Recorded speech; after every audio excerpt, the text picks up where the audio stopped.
Can dogs eat cat food? It's a question many pet owners find themselves asking. Hello, pet lovers. Today we're delving into the curious topic of whether dogs can indulge in a little feline cuisine. Cat food comes in various forms, from dry kibble to wet food, and it's specifically formulated to meet the nutritional needs of cats. But what about dogs? Is it safe for them to munch on some of kitty's delicacies? While it's not harmful for dogs to have an occasional nibble of cat food, it's not ideal for their diet in the long run. But why is that?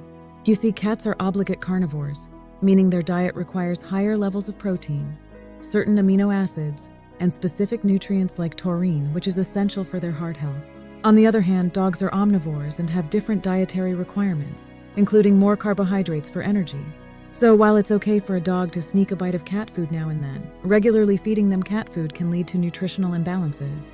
For optimal health, it's essential to stick to a balanced diet formulated specifically for your furry friend. By providing your pet with the right nutrition, you can ensure they lead a happy and healthy life. And there you have it, folks.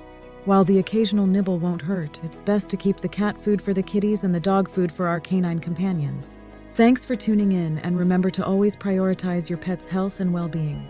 If you found this information helpful, don't forget to give this video a thumbs up and hit that subscribe button below. Together, let's ensure all our furry friends lead happy and healthy lives. Thanks for watching.